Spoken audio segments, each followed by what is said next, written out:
Assalamualaikum warahmatullahi wabarakatuh. Bismillahirrahmanirrahim. Alhamdulillahi rabbil alamin. Wa afdalus salati wa atammu taslimi ala sayyidina Muhammadin wa ala alihi wa sahbihi ajma'in. Rabbi shrah li sadri wa yassir li amri wahlul 'uqdatam min lisani yafqahu qawli.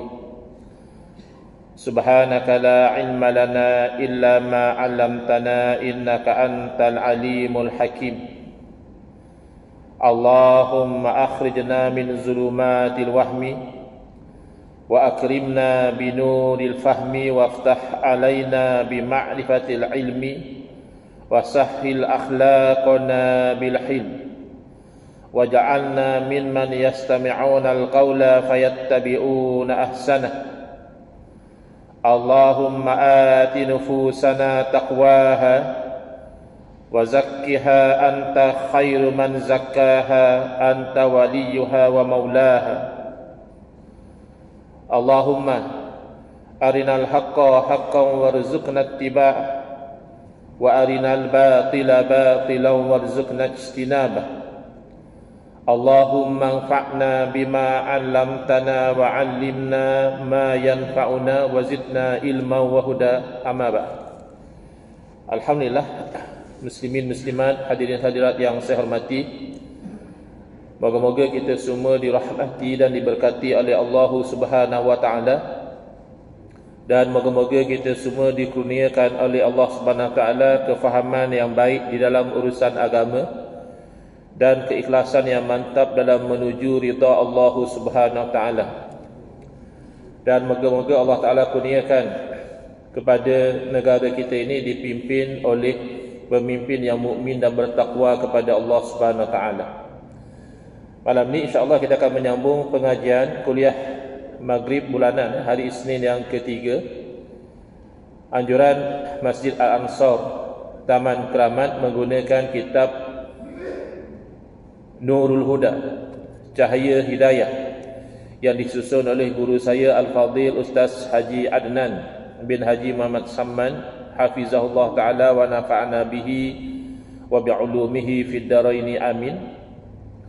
Mensyarahkan kitab Masailut Tauhid, masalah-masalah yang berkaitan dengan ilmu tauhid, yang disusun oleh guru saya dan ayahanda beliau almarhum Tuan Guru Haji Muhammad Saman Kati rahimahullah ta'ala wa nafa'ana bihi wa bi'ulumihi fid daraini amin. Untuk cetakan lama tulisan Jawi, kita sampai ke muka surat 109, Mabhathus Sam'iyat, tempat membahaskan sam'iyat. Soalan: apakah dia sam'iyat? Sam'iyat ini daripada perkataan bahasa Arab, asalnya sami'a yasma'u, yang bererti mendengar. Jadi sam'i itu disandarkan kepada sesuatu yang bangsa kepada dengar, ya. Tambah alif ta menunjukkan banyak, bukan satu, ya. Alif ta ini menunjukkan banyak perkara-perkara yang kita ketahui melalui jalan mendengar. Ini untuk membezakan dengan perbincangan sebelum ini, iaitu ilahiyat, ketuhanan, yang bukan saja kita tahu melalui jalan didengari, bahkan juga dengan jalan akal, dan juga nubuat.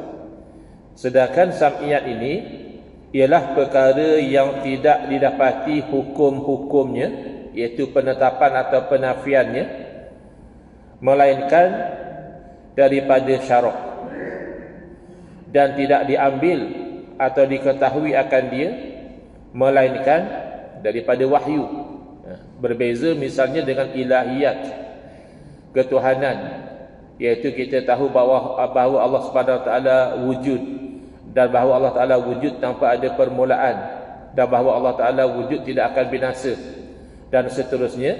Itu bukan hanya melalui apa yang didengari dari wahyu, tetapi juga dengan jalan akal, ya, akal manusia yang sihat, apabila melihat kepada kewujudan alam ini, membawa dia yakin adanya wujud pencipta kepada alam ini. Oleh itu, pencipta kepada alam ini tentulah tidak diciptakan. Kerana kalau diciptakan itu sebahagian dari alam. Berarti pencipta kepada alam ini sudah wujud tanpa ada permulaan dan seterusnya. Maknanya boleh dengan jalan sam'i, iaitu wahyu. Boleh juga dengan jalan akli, iaitu dengan logik, dengan akal. Tapi kalau sam'i, tidak. Kita menetapkan atau menafikan itu semata-mata didengari daripada syarak, yakni daripada wahyu daripada Allah Subhanahu wa taala. Di dalam pengertian lain, boleh dikatakan bahawa sam'iyat itu ialah perkara-perkara yang semata-mata dapat kita mengetahuinya kerana dia ada perkhabaran daripada Al-Quran atau ada perkhabaran daripada hadis Nabi sallallahu alaihi wasallam. Sebab itu dinamakan sam'i, yakni didengari semata-mata tanpa dapat disaksikan dengan mata kepala. Macam nubuat, selain daripada wahyu, selain daripada akal, juga dapat dilihat dengan mata kepala. Mereka yang hidup di zaman Nabi sallallahu alaihi wasallam dapat melihat Nabi sallallahu alaihi wasallam, dapat melihat akhlak baginda, dapat melihat mukjizat-mukjizat yang hissiyah yang dapat dilihat dengan mata kepala. Tapi yang sam'iyah tidak dapat dilihat dengan mata kepala, seperti kita beriman tentang wujudnya syurga. Akal tidak memastikan kalau ada syurga. Kalau tak ada syurga pun apa masalahnya dari segi akal? Lain kalau tidak ada Tuhan, tak mungkin. Akal tidak boleh terima kalau Tuhan tak wujud. Akal juga tidak boleh terima kalau Tuhan dahulu tak wujud kemudian baru wujud. Akal juga tidak boleh terima Tuhan wujud kemudian binasa. Akal tidak boleh terima Tuhan itu sama seperti makhluk. Akal tidak boleh terima Tuhan berhajat kepada makhluk dan seterusnya. Tapi kalau syurga dari segi akal, ya kalau ada syurga pun boleh jadilah.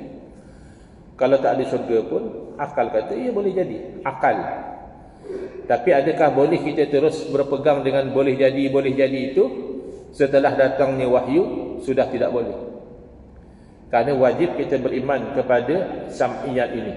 Kita wajib sekarang ini mengatakan ada syurga. Mengatakan tidak ada syurga, itu sudah membawa kepada kufur. Jadi kafir orang yang menafikan kata dia tak ada syurga. Padahal asalnya dari segi akal seimbang. Syurga itu dari segi akal boleh jadi ada, boleh jadi tak ada. Tapi kenapa kamu meyakini ada syurga? Kerana telah dikhabarkan melalui Quran dan hadis. Ataupun adanya neraka, adanya as-sirat, iaitu titian. Jangan pula di metaforika kan, katanya oh sirat ini hanya gambaran saja, bukan ada betul-betul sirat. Ini hanya gambaran saja menunjukkan satu perjalanan dan sebagainya. Jangan. Kerana Quran dan hadis bagi tahu ada. Dan al-mizan, iaitu timbangan dan sebagainya. Wallahu a'lam. Soalan, apa makna Islam? Selesai ya bab sam'iyah. Pergi kepada yang seterusnya, apa makna Islam dan apa makna iman, serta apakah perbezaan antara kedua-duanya.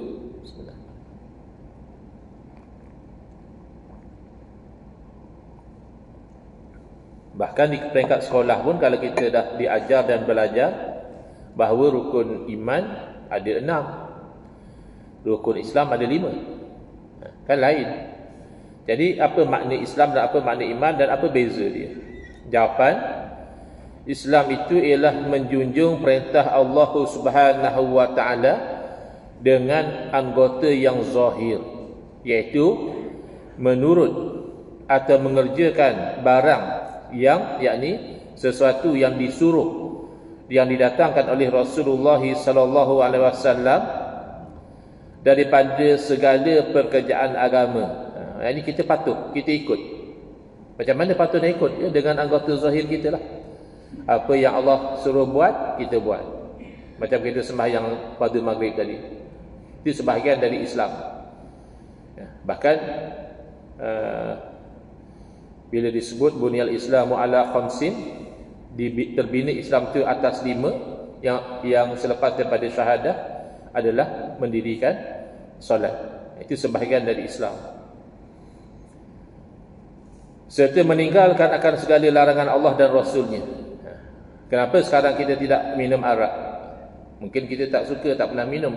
Tapi lebih daripada itu, kalau ada arak sekalipun, kita masih menahan diri kita. Kerana apa? Kerana meninggalkan larangan. Kenapa kita tak ambil rasuah misalnya, sedangkan kita ditawarkan dengan jumlah yang lumayan? Sebab kita menahan diri kita dari melakukan larangan. Itu namanya Islam.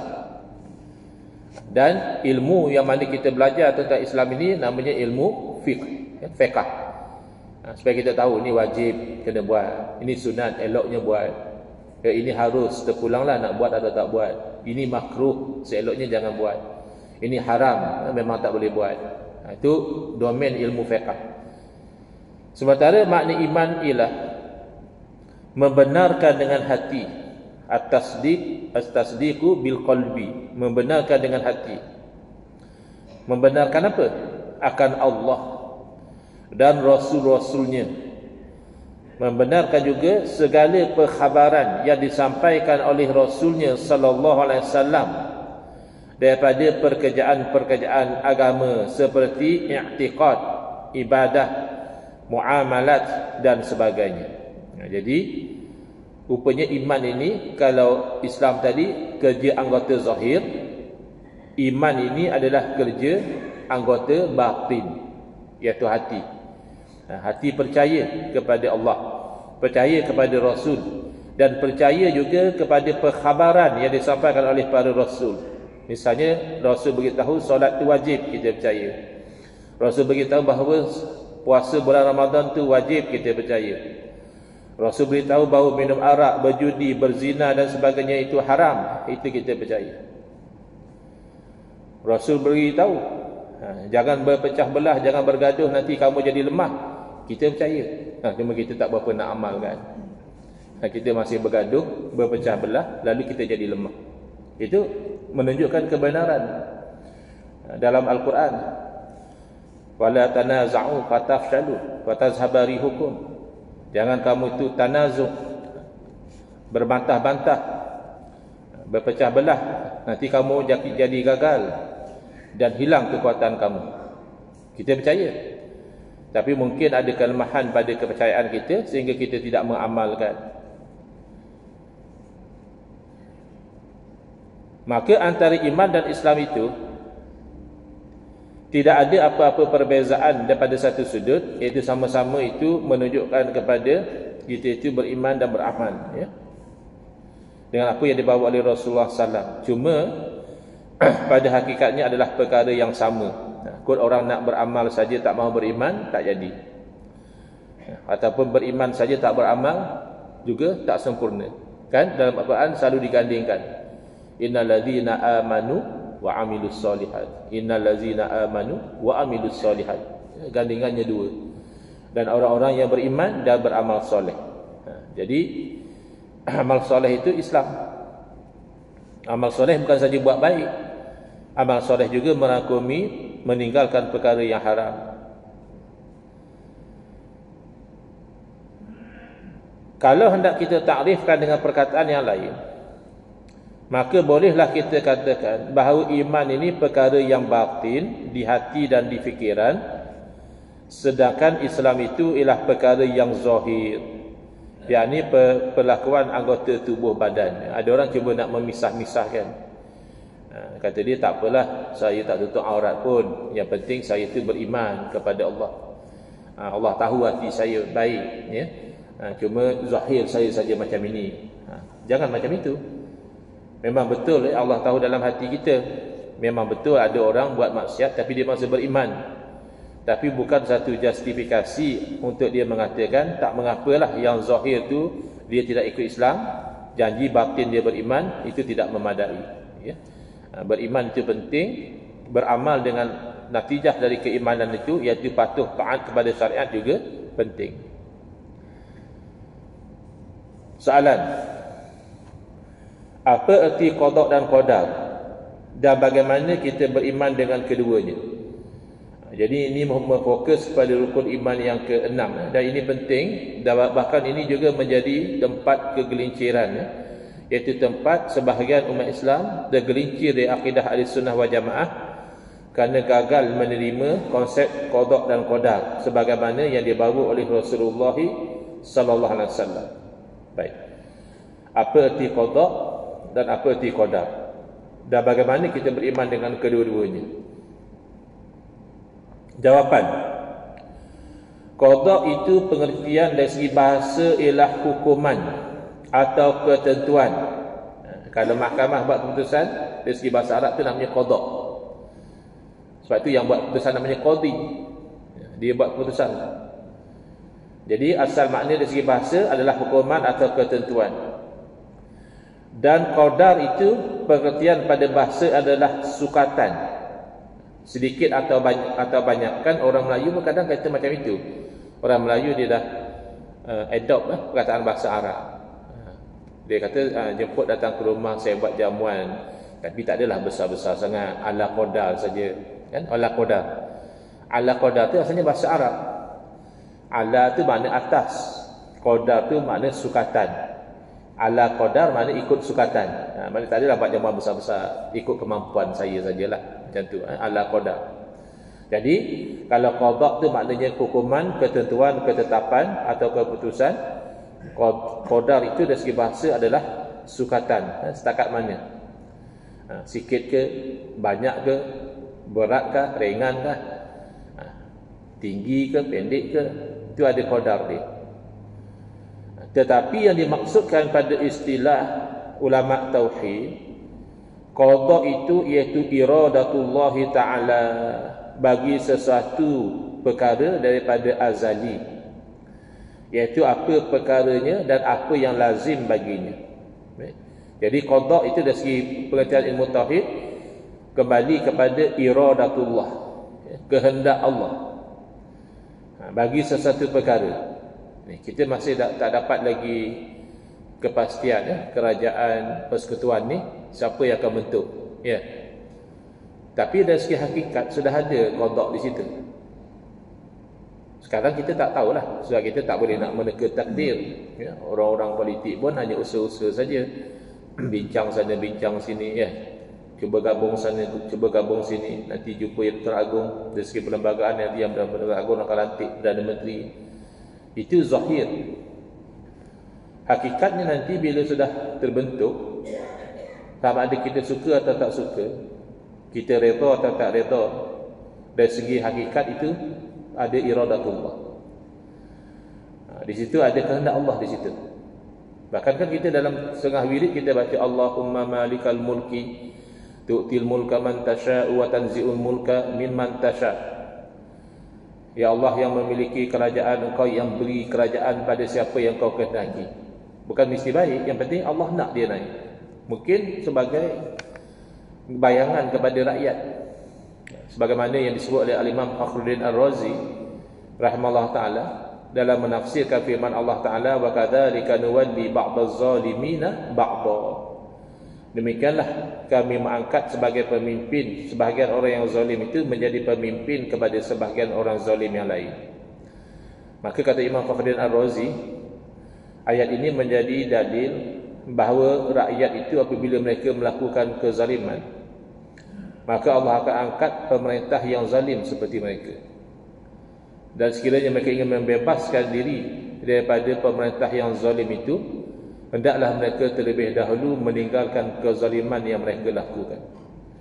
Jadi ada kalanya bila kita lihat satu-satu perkara yang dilakukan oleh pemerintah yang tidak bagus, ada kalanya kita muhasabah diri kita, kok rakyat pun tak bagus juga sebenarnya. Ini hanya bayangan daripada sikap rakyat. Kalau kita kata ini mereka ni rasuah, di kalangan rakyat pun barangkali ramai yang tak ada masalah untuk bagi rasuah dan terima rasuah. Kalau kita kata mereka ni salah guna kuasa, barangkali di kalangan rakyat pun ada yang bila diberikan amanah dan juga tanggungjawab dia salah guna. Jadi kena muhasabah. Bila kita perbaiki diri kita dan itu dalam kemampuan kita, insya-Allah kita akan mendapat pemerintah yang melakukan kebaikan sebagaimana kita itu meninggalkan kezaliman Moga-moga mereka juga meninggalkan kezaliman dalam pemerintahan mereka. Ini namanya qada, kehendak Allah. Dan apa perkara, apa dia akan berlaku dan apa yang lazim baginya, itu qada. Misalnya Allah Subhanahu wa taala menentukan pada azali wujudnya Muhammad sallallahu alaihi wasallam, dan bahawa Muhammad sallallahu alaihi wasallam itu adalah seorang rasul.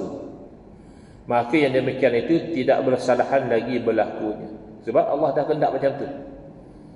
Idza arada syai'an ay yaqula lahu kun fayakun. Bila Allah nak sesuatu, memadailah Allah kata jadi, maka jadi. Lain kita manusia, macam-macam kita nak, macam-macam perancangan, macam-macam strategi. Kadang-kadang tak jadi pun apa yang kita nak, jadi macam lain, jadi luar jangkaan misalnya. Tapi yang Allah dah kehendaki pasti jadi. Yang Allah dah dalam qada Allah tu pasti jadi macam itu. Dan makna qada pada istilah tauhid iaitu mengadakan oleh Allah Taala akan sesuatu atas qadar yang telah ditentukan oleh iradah. Misalnya dijadikan sesuatu itu sekian besarnya atau kecilnya, di mana tempat dan sebagainya. Termasuklah umur satu orang tu nama mana. Bahkan kan hampir-hampir kita nak pilihan raya umum baru ni, ada calon meninggal dulu. Tak sempat kot, kita kata tunggulah habis mengundi, dah lantik jadi calon kan senang, meninggal lepas mengundi. Tak boleh lah. Tak boleh tangguh dah. Sebab qadar dia sudah sampai. Setakat itu je umur dia. Bahkan katanya hari mengundi masih ada calon yang meninggal. Dah qadar dia, setakat itu je umur dia. Rezeki kita pun ada qadar sebenarnya. Bahkan kadang-kadang kita tak perasan. Kadang-kadang kita nak makan tempat lain, tutup kedai itu, rezeki kita tempat lain. Ada masanya kita dalam musafir nak ke satu tempat, takdir Allah kereta rosak, terpaksalah kita berhenti nak baikin kereta di tempat yang kita tak ada plan pun nak singgah situ. Tak ada spare part, kata toki kedai kena tunggu besok. Paksalah kita bermalam di situ, makan di situ, padahal itu tidak ada dalam rancangan kita. Dan kita, bagi kita biasa saja. Tapi kalau kita menyuluh dengan suluhan hakikat, kenapa begitu? Kerana ada rezeki kita di situ. Maka macam mana pun akan ada sebab musabab kita berhenti di situ dan kita makan di situ, walaupun kita tak ada perancangan. Tapi kalau kita dah rancang, dah plan sekalipun, kalau tak ada rezeki, tak ada. Ya kadang habis. Kita baru nak order, oh minta maaf cik, dah habis dah. Mungkin.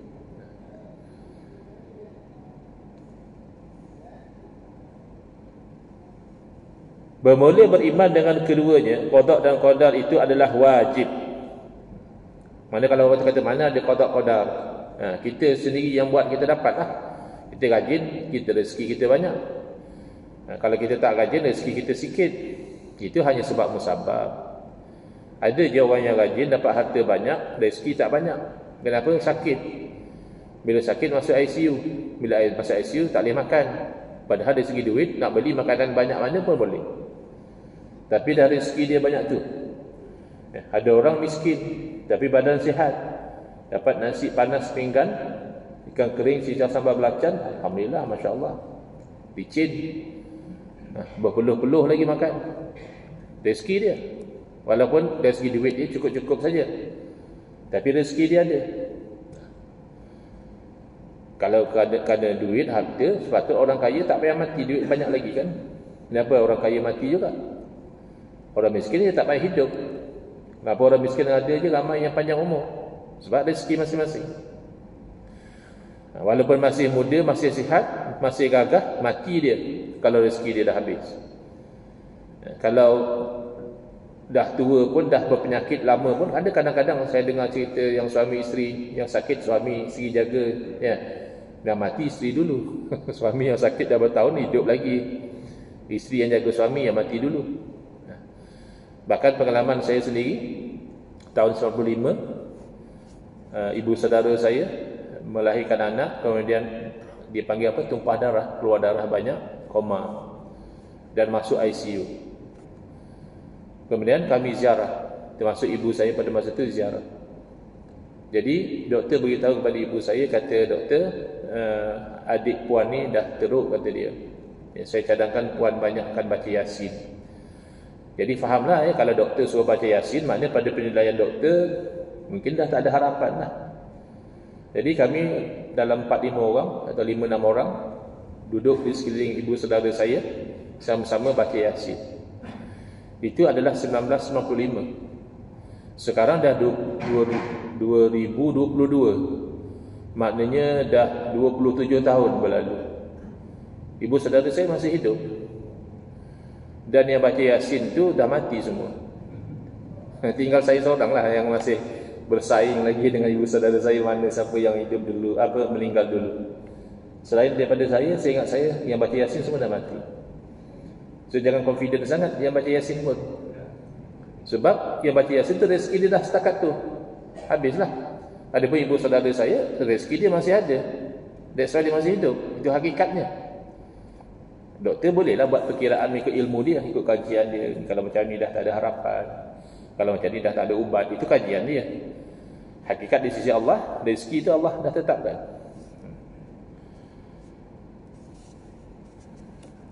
Bermula beriman dengan keduanya, qada dan qadar itu adalah wajib.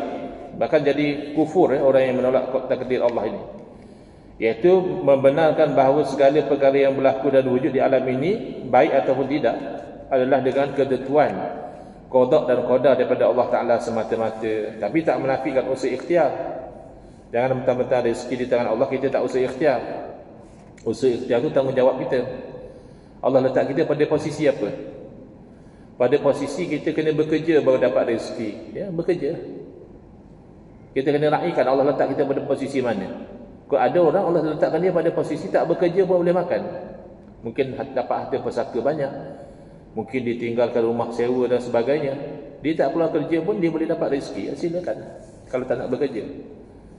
Tapi ramai orang dari segi sebab musabab, dia kena bekerja baru dia dapat rezeki, maka dia kena ikut sebab musabab tadi. Tapi akidah dia kena yakin Allah yang bagi rezeki.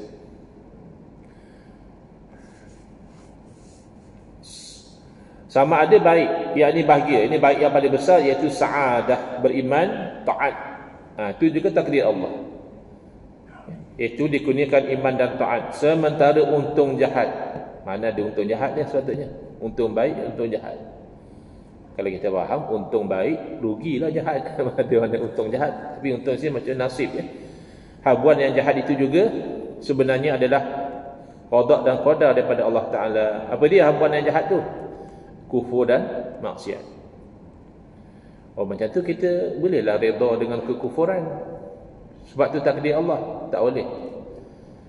Ar-ridha bil kufri kufrun. Redha dengan kekufuran itu sendiri adalah satu bentuk kekufuran. Ridha bil maksiati maksiatun. Ridha dengan maksiat itu adalah maksiat. Habis yang disuruh redha daripada sudut itu takdir Allah. Contoh, satu orang bunuh satu orang yang lain. Bila? Semalam. Jadi bunuh dan dikebumikan hari ini.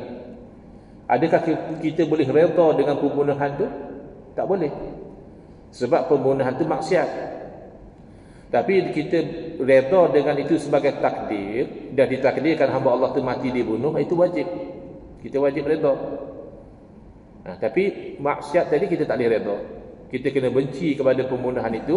Bahkan pemerintah kena hukum orang yang melakukan jenayah pembunuhan itu.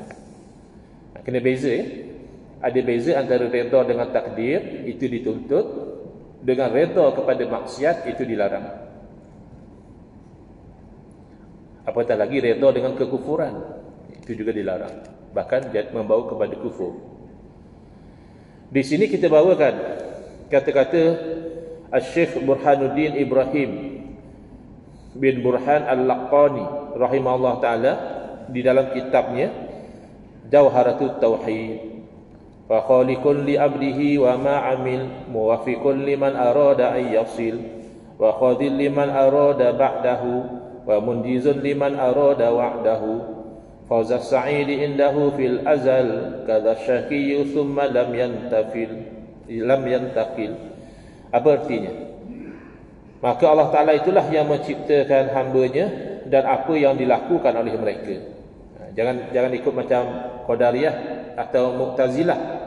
Qadariyah kata Allah ciptakan manusia, perbuatan manusia itu bukan Allah ciptakan, manusia cipta sendiri. Itu tidak ada khilaf di kalangan ulama menjadi kafir. Mu'tazilah kata Allah ciptakan manusia, Allah ciptakan satu kekuatan pada manusia, yang mana dengan kekuatan yang Allah ciptakan itulah manusia berbuat itu dan ini. Itu khilaf para ulama. Sebahagian mengatakan jadi kufur juga, sama macam Qadariyah. Sebahagian mengatakan tidak sampai jadi kafir, tapi fasik, berdosa besar, wajib bertaubat daripada akidah yang batil itu. Habis yang benar, Allah ciptakan manusia dan perbuatan manusia itu pun Allah ciptakan. Wallahu khalaqakum wa ma ta'malun. Dan Allah lah yang ciptakan kamu dan apa yang kamu amalkan.